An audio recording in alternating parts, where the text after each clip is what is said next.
A very warm welcome to the Thursday edition of Africa Good Morning. We are so excited to be broadcasting the news making headlines across Africa. Now, my name is Aina Raiza Koyo, and alongside me is Eshwen Mberi. And it is fantastic to be here. Today is Calendar Adjustment Day. Listen to this. Following the British Calendar Act of 1751, Britain adopted the Gregorian calendar in 1752. However, the current Julian calendar system required them to drop 11 days in order to sync themselves with the proposed Gregorian calendar. People were already syncing back then. Yeah. So on the evening of 2nd September 1752, the population of Britain and its American colonies went to sleep and awoke the next morning to 14 September 1752. I don't know how many birthdays were missed. I'm so curious to see how that domino effect played out. But here's something on Calendar Adjustment Day.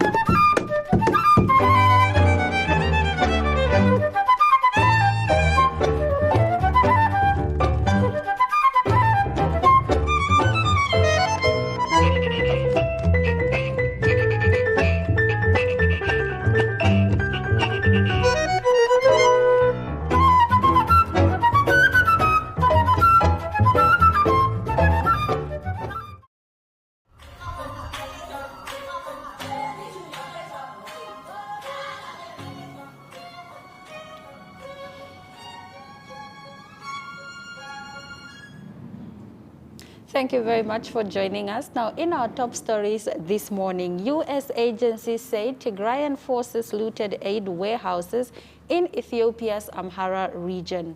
Forces from Ethiopia's Tigray region in recent weeks looted warehouse belonging to the U.S. government's humanitarian agency in the Amhara region, U.S. AIDS Mission Director in Ethiopia said on Tuesday. War broke out in the mountainous region last November between Ethiopian troops and the Tigray People Liberation Front, which controls the region. The conflict has killed thousands and caused a humanitarian crisis. After retaking control of most of Tigray, the late June and early July, Tigrayan forces pushed into the neighboring Afar and Amhara region, displacing several hundreds of thousands more people from their homes. We do have proof that several of our warehouses have been looted and completely emptied in the areas, particularly in Amhara, where TPLF soldiers have gone into. Mission Director Sean Jones told the broadcaster EBC in a televised interview. Now, staying with the unrest in Ethiopia, global calls for mediation growing over Ethiopia's conflict. Africans around the world have signed an open letter enjoining the African Union to mediate the war in Ethiopia. Analysts agree on the need for intervention to end the bloodshed and prevent a major refugee crisis. Hoping to increase pressure on the warring parties to end the conflict in Ethiopia's Tigray region, dozens of African scholars and activists around the world took the unusual step of publishing an open letter calling for a negotiated peace. The Pan-African call for peace left no doubt about the increasing concentration over a war now entering its 9th month with no solution in sight. Analysts warn of a refugee crisis of unprecedented scale, a refugee crisis like the world has never seen. But critically, it is one of the anchor states in the Horn of Africa, meaning that any instability there is bound to have implications for the whole continent, analysts told DW. Zambian President Hichilema shocked by corruption levels. Zambia's new president has told the BBC his government has detected horrifying levels of corruption since taking office just over a week ago. People are still making last-minute movements of funds which are unauthorized, which are not theirs, President Hakainde Hichilema said. Master Hichilema won the election on the promise to tackle corruption and to end the financial and economic crisis that has seen Zambia's debt ballooning. In the BBC interview, the new president described the treasury as literally empty. He added that the hole is much bigger than we expected and that the debt situation had not been fully disclosed by the former government. He added that his government would show zero tolerance towards corruption and would get to the bottom of what he called the illicit movement of funds very soon. All right, yeah, that's the nature of the work. It's time to get to it, Mr. Ichilema. In our next story, firefight at Libyan government building shows continued insecurity. Clashes erupted at a government building in central Tripoli on Tuesday after a dispute over the leadership of a state institution, its head said, underscoring the volatility and insecurity in Libya months before a planned election. Libya has had little security since the 2011 NATO-backed uprising against Muammar Gaddafi and has split after 2014 between warring eastern and western fractions. Moves towards a peace process last year were accelerated after forces of the eastern-based commander Khalifa Haftar were pushed back from an assault on Tripoli, culminating in the appointment of a unity government in March. However, although both sides publicly backed the new unity government and agreed to a ceasefire, there has been little progress in unifying state institutions or preparing for a fair and free election amid accusations of obstruction. In our next story, UN marks first International Day for People of African Descent. The UN on Tuesday, 31st of August, celebrated the enormous contribution of the African diaspora has made in every field of human endeavor, marking the first ever International Day for People of African Descent. UN Secretary General Antonio Guterres called for greater commitment to advance the promise of equality, justice and dignity for all in his inaugural message. It is a long overdue recognition of profound injustices and systematic discrimination that the people of African descent have endured for centuries and continue to confront today, the Secretary General said. And it is an urgent call to action for everyone, everywhere, to commit to rooting out the evil of racism. More than 200 million people in the Americas alone identify as being of African descent. Millions more are located worldwide outside the African continent. Last December, the UN General Assembly adopted a resolution establishing the International Day. The objective was to promote greater recognition and respect for the diverse heritage, culture, and contribution of people of African descent to the development of society and to promote respect for human rights and fundamental freedoms of the people of African descent. Love and light to our African sisters and brothers all over the world. Now we move over to Nigeria. Military contradicts advice to take up arms. Nigeria's military has urged Plateau State residents not to arm themselves, despite a call from some local politicians to do so in the face of rising violence. The state in central Nigeria has suffered years of deadly ethnic and religious violence, and more than 60 people have been killed in various attacks this month. Last week, Plateau's parliament said as the security forces could no longer guarantee people's safety, they should then take up arms. Even the defense minister has urged people not to be, in quotes, cowards and stand up to the attackers. But critics say allowing civilians to acquire weapons is a sign of the government's failure to deal with the crisis and may further complicate the security problems. The Nigerian military outfit operating in Plateau State, codenamed Operation Safe Haven, clearly agrees on the last point. It says residents should be law-abiding and share credible information that could aid the security agencies. Rwandan president removes Justice Minister amid Hotel Rwanda hero trial. Rwanda's President Paul Kagame has removed the Justice Minister but made him ambassador to Britain amid international scrutiny over the trial of Paul Rusesabagina, the hotelier credited with saving many lives during the 1994 genocide. A government statement issued on Tuesday gave no reason for the dismissal of Johnson Busengie, who had served as Justice Minister and Attorney General since 2013. Kagame did not immediately name a new Minister of Justice, A request for comment to the government spokespeople and the presidency office were not answered. Rusesabagina was hailed as a hero after he used his connection as a manager of a hotel in Kigali to save ethnic Tutsis from slaughter during the genocide. He was portrayed in the 2004 Hollywood film titled Hotel Rwanda. Now in South Africa, Zuma tired of his health being doubted. This is according to the foundation. South Africa's former president Jacob Zuma has accused the judiciary of not trusting a medical report by military doctors. The former president has refused to undergo a medical examination by doctors selected by the prosecuting authority. The military doctors are responsible for the health of all former presidents and have already filed a confidential report on his fitness to stand trial. Mr. Zuma's foundation spokesperson Mzwane Manyi told ENCA television that the former head of state was tired of his health being doubted. Mr. Zuma has been serving a 15-month sentence since July for defying a court ruling compelling him to testify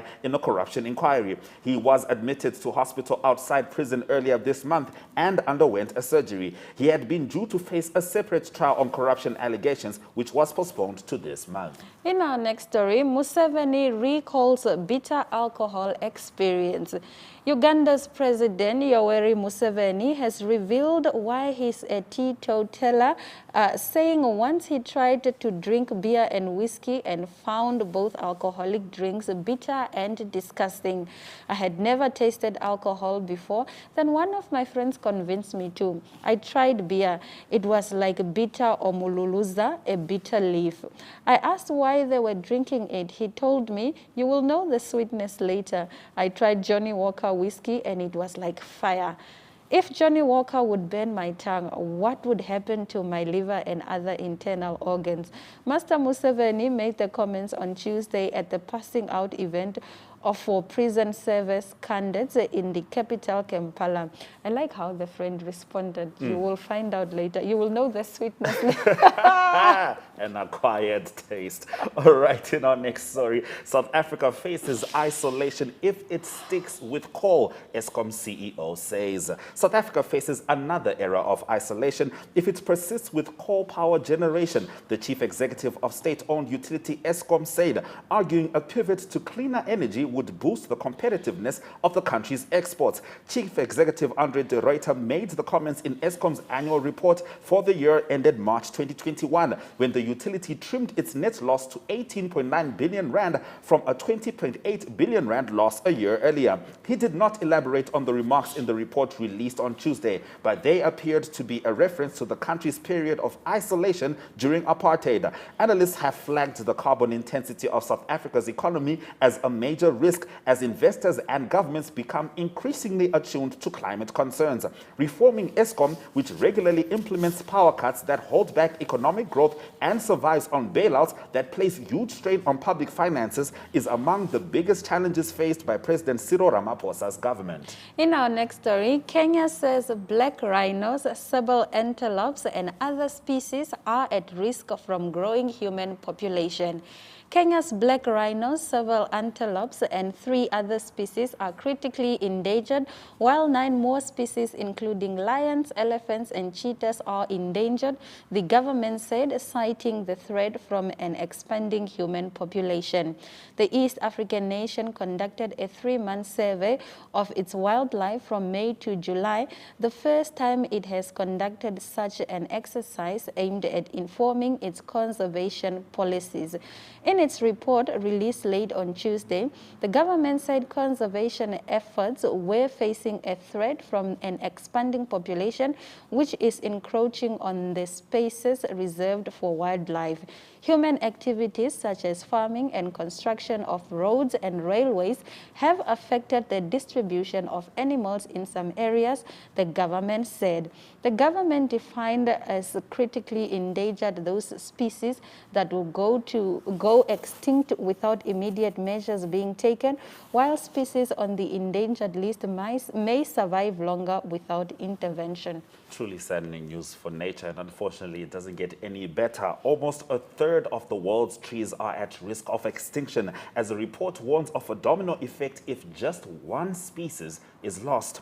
Climate change is also an emerging danger to trees, the study finds, with increased fire, changing temperatures, extreme weather and sea level rise all posing a threat. Nearly 1 in 3 of the world's tree species are at risk of extinction. Agriculture, logging and livestock farming are major threats, the study said, saying climate change has the potential to become the principal driver of collapse in most, if not all, types of forest ecosystem. The assessment of how the world's nearly 60,000 tree species are faring has found 30% at 17,500 30% or 17,500 are threatened with extinction, and in Europe, 58% of native trees are at risk in the world. Well-known species such as magnolia are among the most threatened. The BGCI's Secretary General Paul Smith called the report a wake-up call to everyone around the world that trees need help. Trees really do need help. Now, next up, after this break, we're going to be talking about a man who is taking a trip from South Africa to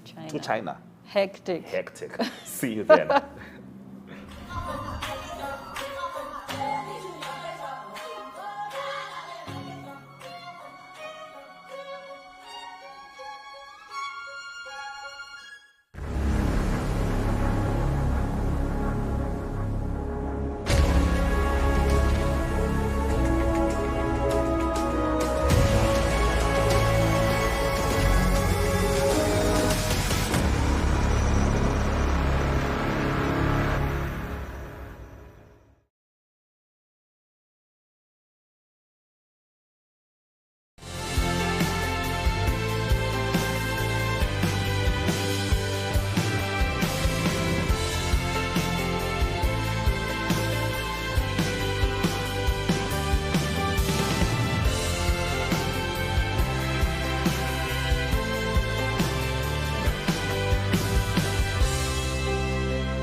Welcome back to Africa. Good morning. Now, JP Nicole is driving from Cape Town to China, a trip he estimates will take him about 3 to 5 years. Our correspondent Yolanda Nell spoke to him, and this is what he had to say about his journey. Welcome back, ladies and gentlemen. Today, I'm joined with a tourist and traveler all the way from Cape Town. JP, thank you so much for your time and meeting with me here in the bush. In the bush, yes. Quickly tell us, you're on your journey, Cape Town to China. Tell us about this. In my head, I started planning this 5 years ago. I've always wanted to do a really big trip. Initially, the trip was just going to be circumventing Africa, but then with the whole Corona situation, I decided, let's Google how far I can drive from Cape Town. Believe it or not, I understand that you can walk or cycle or drive from Cape Town to the middle of Russia on tarred roads. So I decided, okay, why don't I just drive to China? So I'm driving to China. How long is this journey going to take you? Really, there's no time frame. I'm not particularly phased about time. I don't have any time frame restrictions, but I do think it's going to take between 3 and 5 years. It's the most difficult part about this journey is the beautiful countries. You don't actually want to rush. Most people, in my opinion, you drive from point A to point B, and your actual aim is your destination. On a trip like this, the actual destination is almost irrelevant. I'm somewhere here on Google Maps and I have to get somewhere there on Google Maps, but how I wiggle my way through, it's fine. Namibia has been a particularly interesting eye-opening. I've seen beauties that I didn't think I'd see, and I've been here now just on 2 months. Wow. Yeah. What has been your favorite of Namibia? Oh, that's such an unfair question. There's so many. There's really so many. Strangely enough, I really enjoyed Swakopmund as a town. But in terms of the bush environment, the Cocoland, this vehicle is self-contained. It has water, it has food, it has electricity, a fridge, freezer. So I was able to go into the Cocoland for 4 days. I could have been there for 2 weeks. It's just breathtaking.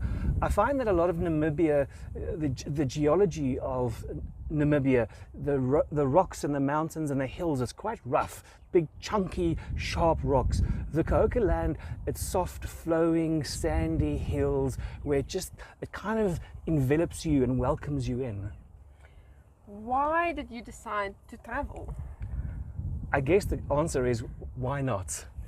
Look, my opinion is we have seasons in life.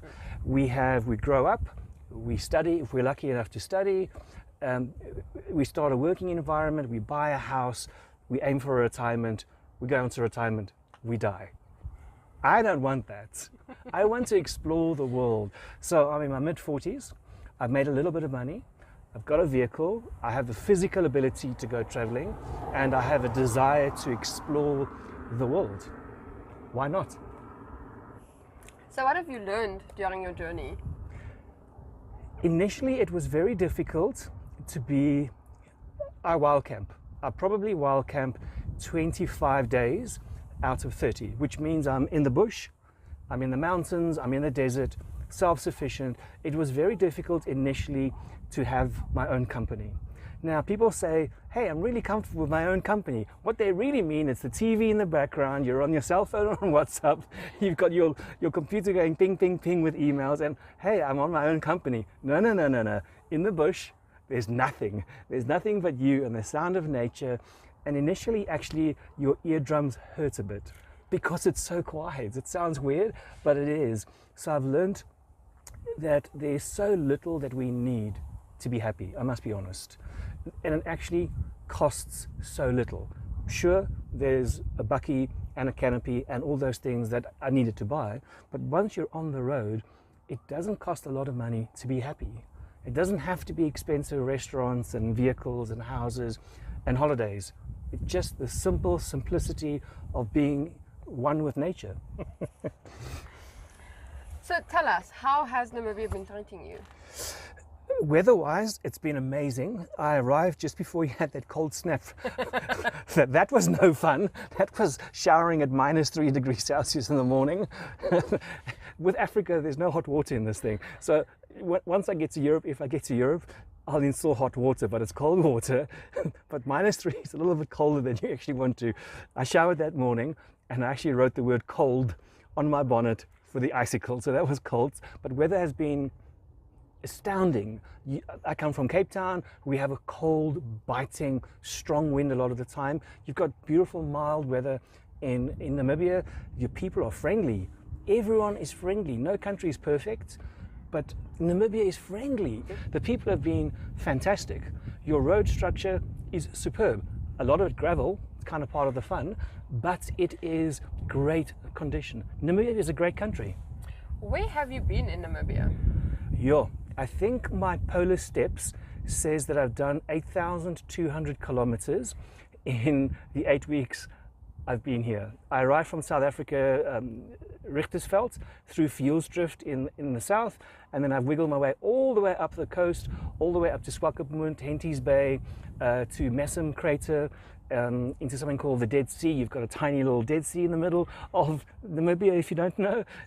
And then I went into the Messam Crater, through Messam Crater to Spitskoppe. Up from Spitskoppe, I headed all the way up to Cocoland, and then Cocoland I come back just past the western side of Etoshapan to Windhoek to do a number of things and to meet awesome people.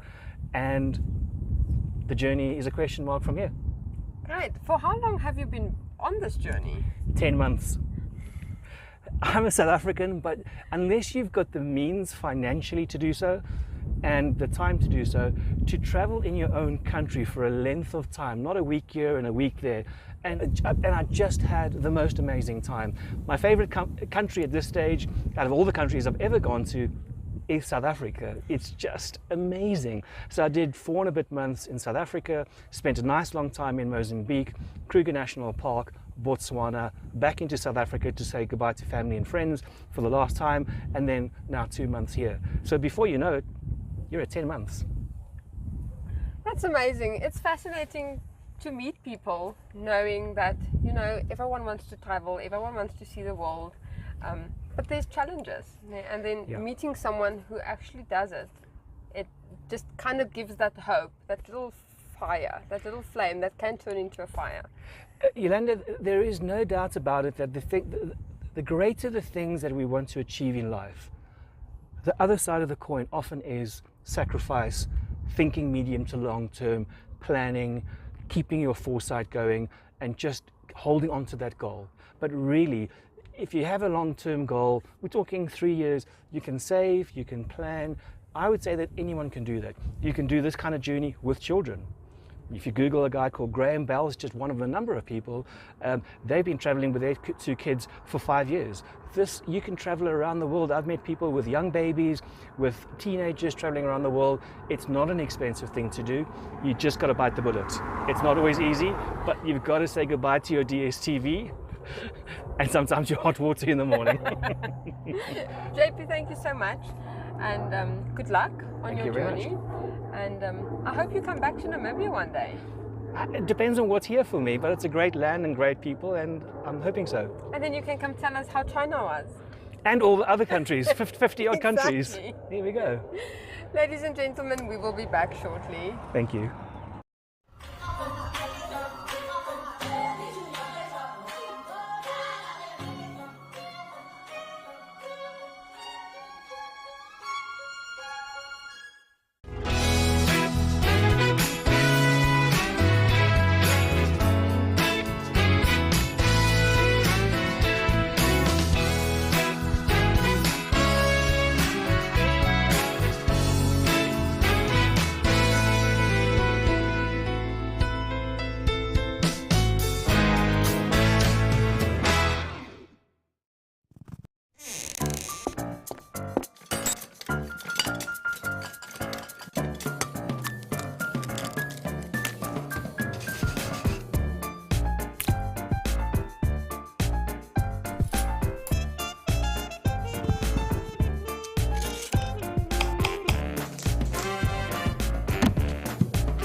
Now, we loved that clip of JP Nicole traveling all the way to China from Africa. But on Africa Good Morning, we're just going to jump across the border and have a chat with Talent Gore in Zimbabwe as she lets us know what's on the ground. Talent, good morning. How are you? Good morning, Ash. How are you doing? I am fantastic. Let's get straight into our first story. The Zimbabwe National Students Union is resisting the government's vaccination policy. Tell us about that. The Zimbabwe National Students Union has demanded that the government and the institutions of higher education stop the discrimination of those who are not vaccinated. Apparently, universities have demanded that students be vaccinated before they attend lectures, before they can enter the school premises. So they said that it was discrimination to those who are not vaccinated. In a letter dated 30 August and addressed to the Minister of Higher Education, the Zimbabwe National Students Union said that it was discriminatory and that they should end that. They said that it was not fair that some children, they cannot access vaccines at the moment, and that the government and the institutions of higher learning were banning them for accessing lecture rooms. And they said that the measures taken by the institutions of higher education are drastic, unlawful, and they were also illegal. Apparently, we've seen that most universities in Zimbabwe have sent out notices to the students that before they come to campus, before they go back to college, they should be vaccinated. We've seen that the University of Zimbabwe is one of those universities which have sent out notices to their students. And there's also the Harare Institute of Technology and also the Chinhoyi University of Technology. They are barring the students from entering lecture rooms if they are not vaccinated. Recently, Zimbabwe Trade Unions Congress has also taken the government and private companies to court over the same issue of compulsory vaccination. All right, now we understand that the government has approved the reopening of gyms and sporting activities, but only to vaccinated people. Please tell us more. Well, currently, Zimbabwe is currently opening up, but it is doing so to those who are fully vaccinated. The government has said that sporting activities and other activities can now reopen, but only for those who are fully vaccinated. They say that there has been a reduction in new COVID-19 cases, and that people can now go out and enjoy themselves, but only those who are vaccinated are allowed to do so. Restaurants have also opened up, but only for those who are vaccinated. Only for those who are vaccinated. The government has also removed the compulsory quarantine mandate for those who are coming from countries from outside Zimbabwe. They say that in Zimbabwe we have 98% of the cases which are found in Zimbabwe, they are of the Delta variant, which is also available in other countries. So it did not make sense for Zimbabwe to continue with the mandatory quarantine for those who are coming outside of the country. So you're saying that Zimbabwe is opening up to those only who are vaccinated and who are fully vaccinated. If you are not fully vaccinated, you are not allowed to go for sporting activities and other activities. The government has also encouraged the vaccination of children aged between 14 to 18 years. They say that the vaccine is good for them, so they should be vaccinated. So they have recommended the vaccination of children between the ages of 14 to 18 years. All right. Now, President Mnangagwa has approved changes to the laws governing private voluntary organizations. Tell us briefly about that. Well, President Emerson Mnangagwa has approved the amendment of the private voluntary organizations. The amendment gives power to government to suspend, penalize, and sanction boards if it feels like they are not operating within the confines of the law. Non-governmental organizations in Zimbabwe have been quite vocal, or are quite vocal in the poor human rights cases in Zimbabwe, and the government has since been threatening to shut them down. So the new amendment bill gives government the power to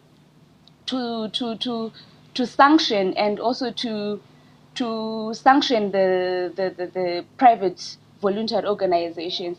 They also said that the private voluntary organizations are now supposed to pay a fee for them to operate in Zimbabwe. Before the amendment bill, the private voluntary organizations, they were not told to pay, yes, but now they are required to pay a certain fee for them to operate in Zimbabwe. So that is what's going on. I wonder what that would mean for, democracy in Zimbabwe. Thank you very much, Talent, for bringing us the news stories from the House of Stone. You're welcome, and thank you very much for having me. It's always good having you here. This is Africa Good Morning. Something that is also always good to have, even though you can't predict it, is the weather. Have a look at the forecast.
In today's episode of WHO Science in 5, we look at COVID vaccines and HIV.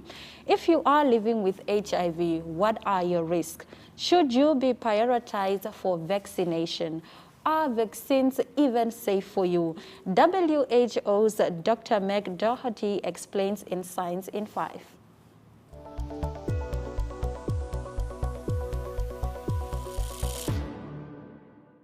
Hello and welcome to Science in 5. I'm Vismita Gupta-Smith and these are WHO's Conversations in Science. We are talking to Dr. Meg Doherty today about COVID-19 and how it impacts people living with HIV. Welcome, Meg. Let's start, Meg, with COVID-19 and the risk that it poses to people living with HIV. Thank you for that really important question. And we are becoming more aware and are following the data, and it's now very much confirmed that people living with HIV have an increased risk for severe disease from COVID, as well as hospitalizations, and then once hospitalized, have a 30% increased risk of death. So this is quite an important new statistic that we are taking seriously at WHO, but also something that now helps countries and people around the world to think about prioritizing both testing and treatment and management of hypertension and diabetes among people living with HIV. This is also really important because we know in the last couple of years, during the COVID pandemic, we have seen reduction in access to prevention services, testing services for HIV, and these kinds of services are the ones that we need to restart and maintain so that all people living with HIV have access to the antiretrovirals they need, they find out if they're living with HIV, and also now start to be prioritized and have access to COVID-19 vaccines. Meg, should people living with HIV be prioritized for vaccinations? Considering that people living with HIV have a 30% increased risk of death if they are hospitalized, and that we know vaccination for COVID protects people from both having severe disease and hospitalization and death, absolutely people living with HIV should be prioritized for early COVID vaccines. We at WHO have been looking at the vaccines to see if they're safe among people living with HIV, and all vaccines currently right now on the market can be used among people living with HIV and certainly should provide adequate protection. There are many studies looking at whether people who have low immunity or people who have immunosuppression need to have another dose of vaccine, and those data are not yet clear, and we'll be looking forward to knowing whether people living with HIV might need a booster shot in the future.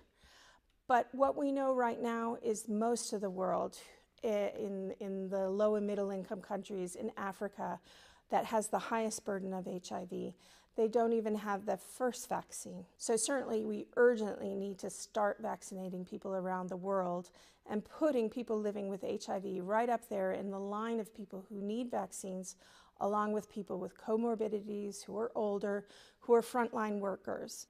Meg, speak to us a little more about safety of the current batch of vaccines for people living with HIV. What we know so far for all the vaccines that are under emergency use right now around the world, they should all be safe in people living with HIV. None of them are using live attenuated vaccines approaches, which have been contraindicated in the past for people living with HIV. All of these vaccines that are out there now should be efficacious. We want to ensure that people living with HIV are on treatment.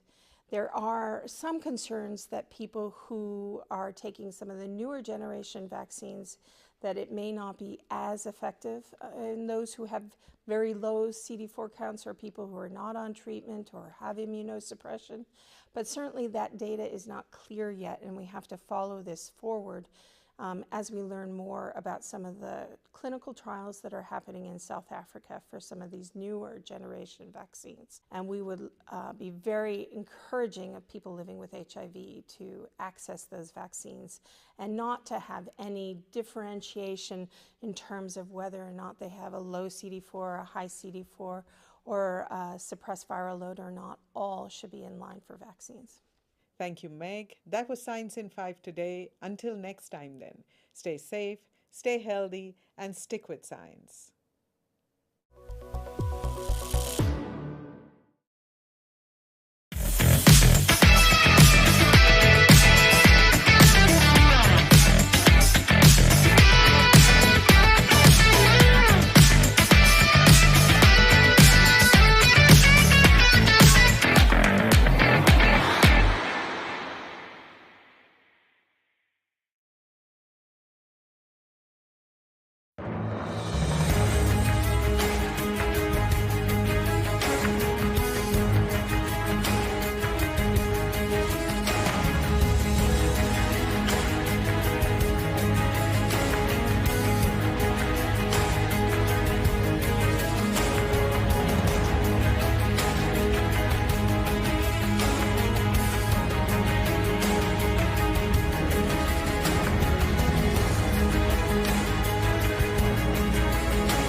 Welcome back to Africa. Good morning. It's time for us to get into your economic news stories for the day. And we start off in Nigeria as sovereign wealth funds assets rise to $3.5 billion, a minister says.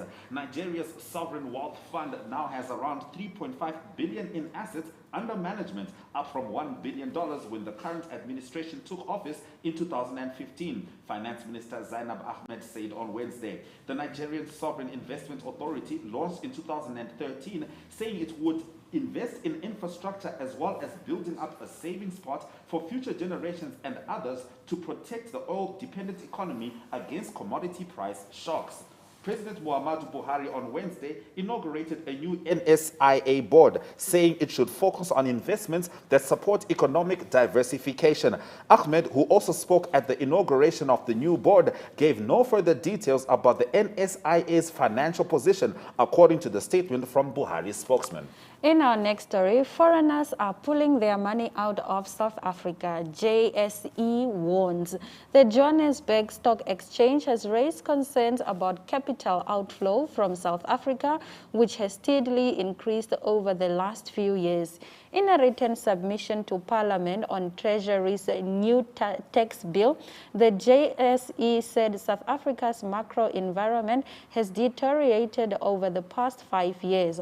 All three global ratings agencies lowered their ratings of South Africa's sovereign credit standing in 2020.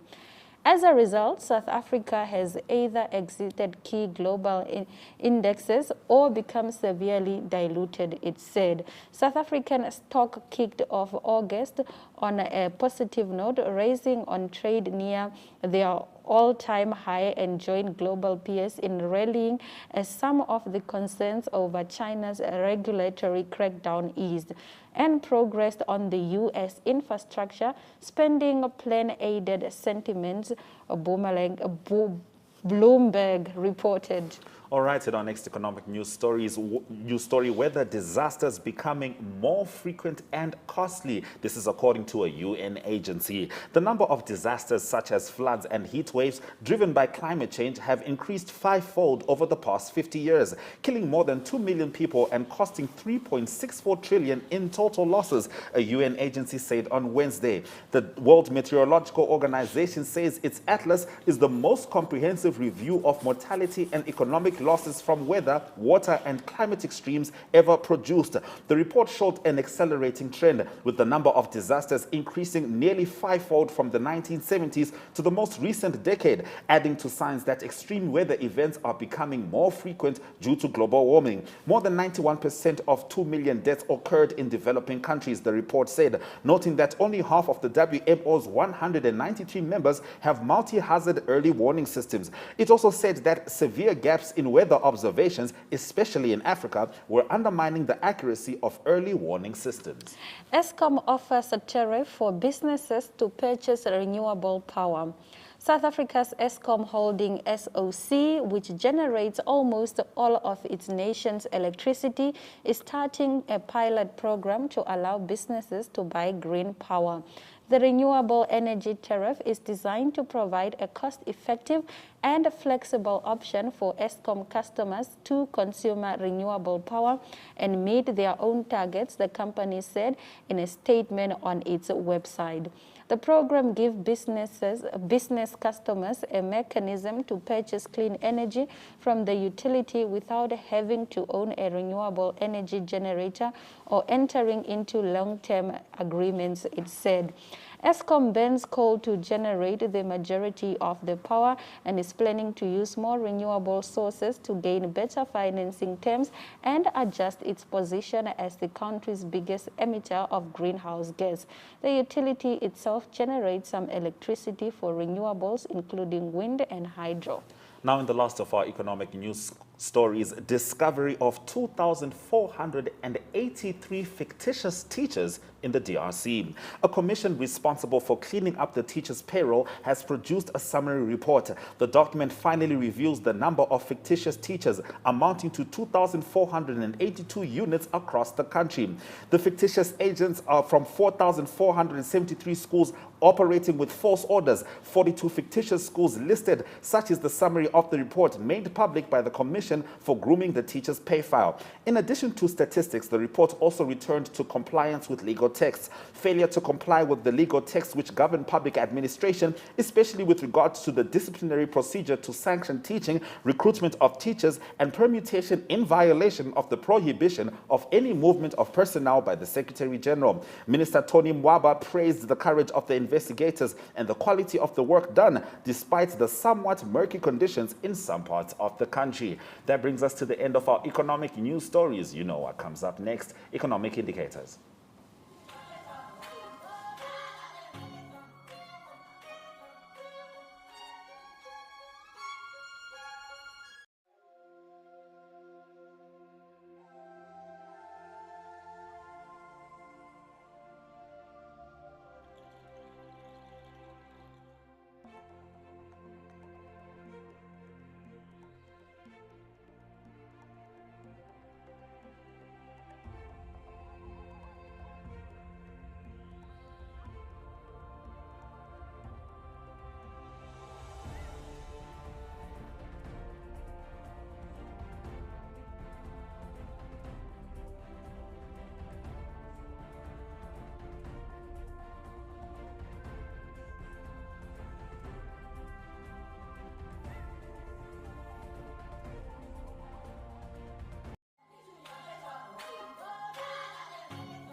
Welcome back to Africa. Good morning. It's time for us to get into your sports news stories for the day. And we start off in the world of football, where it seems good news for the Premier League is not necessarily good news for Africa. We're talking about the 2022 World Cup. Salah among absentees as African qualifying resumes.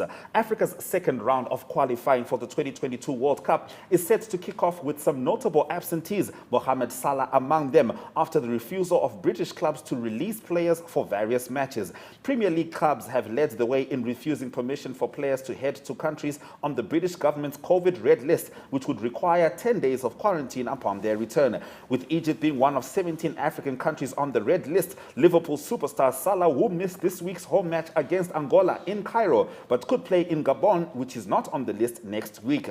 The Liverpool cases highlight the additional selection problems facing coaches, as the 40 teams split into 10 groups of 4 will battle to reach March's playoffs. With the strength of teams likely to be influenced by COVID implications for some time, the campaign has the capacity to throw up some surprise results.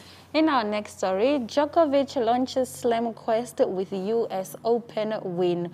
World number 1 Novak Djokovic won without playing his best to reach the second round of the US Open on Tuesday in his quest for a calendar year Grand Slam and record 21st major title. The 34-year-old Serbian star dominated much of the way in beating 18-year-old Danish qualifier Holger Rune in an 8-feature at the Arthur Ashe Stadium. It wasn't the best of my performances, Djokovic said. At the same time, he played well in the second set when it mattered, and I didn't serve well in the second set.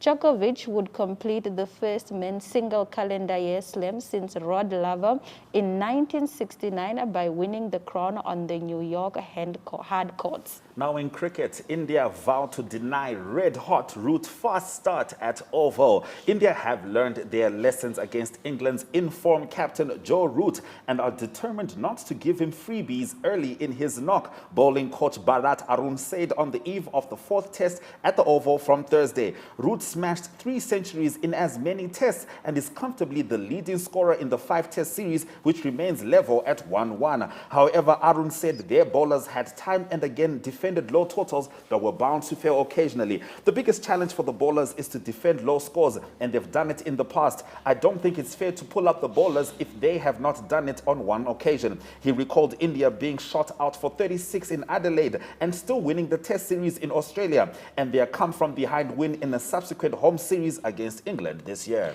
Bafana will be ready for Zimbabwe qualifier. From a 31-man squad to a 24 at the start of the new season means that Bafana coach Hugo Bruce had a tough task ahead of the FIFA 22 World Cup qualifier against Zimbabwe and Ghana, but he is up for the challenge. We are ready. We have no choice. There were few concerns that I had at Tuesday training, but by the afternoon session, the team gave me what I needed, and that was quality. I am happy with the way things are going, Hugo said. Zimbabwe will be a difficult encounter for the FIFA 2022 World Cup qualifier. They are difficult to beat because they know us. A lot of the players play in South Africa, and now we play against them. That is not going to be easy, but we have our plan and they have theirs. We are going to fight, said Hugo, who was very confident. That's right, Bafana. We knows you. All right, let's see how this goes. Good luck. All right, in our last top sports story, paceman Steyn calls time on a truly distinguished career. Dale Steyn has announced his retirement from all forms of cricket, closing the curtain on a 20-year career in which he became South Africa's highest wicket taker in tests and arguably the country's greatest ever fast bowler. Steyn retired from the 5-day game in 2019, but had been available for limited overs cricket and hoped to play at the 2020 World Cup in the United Arab Emirates later this year, though he had not featured in the team since February last year. It has been 20 years of training, matches, travel, wins, losses, strapped feet, jet lag, joy and brotherhood. Today, I officially retire from the game I love the most. Bittersweet but grateful, Steyn said in a statement. He took 699 international wickets, including a South African record 439 in tests, and is regarded as one of the best fast bowlers of his generation, with extreme pace in his prime and the ability to swing the ball in both directions. He was a key part of the South African side that rose to #1 in test rankings in 2012. Yo, Mr. Steyn, sad to see you go, but thank you for the incredible legacy. This is Still Africa. Good morning. We'll be back with your headlines.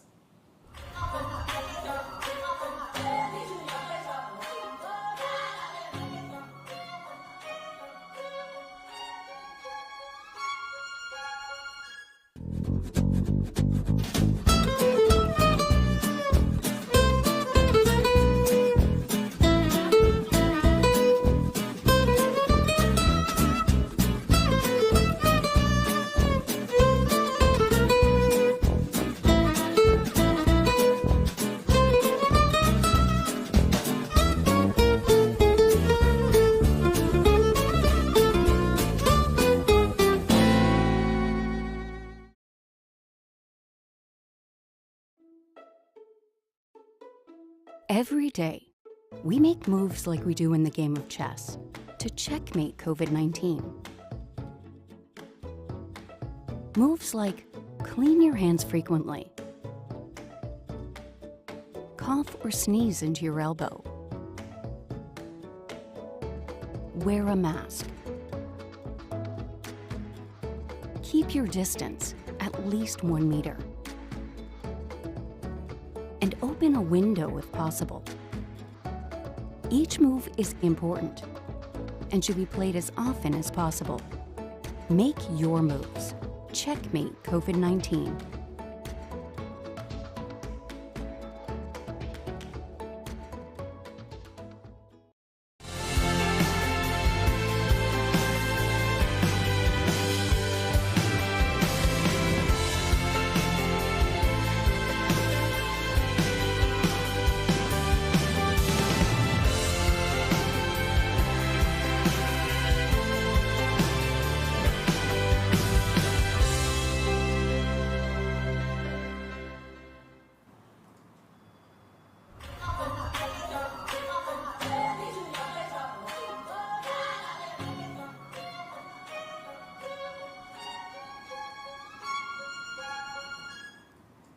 Africa Good Morning has been streaming live from 7 a.m., bringing you the news and current affairs from the SADC region and beyond. Now, if you missed our top stories at the top of the hour, or if you need a recap, worry not. Here are your headlines. U.S. agency says Tigrayan forces looted aid warehouses in Ethiopia's Amhara region.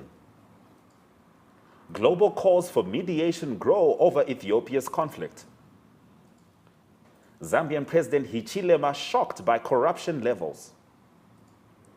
Firefight at Libyan government building shows continued insecurity. Nigeria's sovereign wealth fund's assets rise to $3.5 billion, according to a minister. 2022 World Cup, Salah among absentees as African qualifying resumes. Those have been our stories. Thank you very much for joining us. We encourage you to visit our website. It's called OneUp2 for more content. We also welcome your remarks regarding our show. You can email them to us. Our email is agm_2centsworth@nhh.com.na. Alternatively, we are on Facebook and Twitter.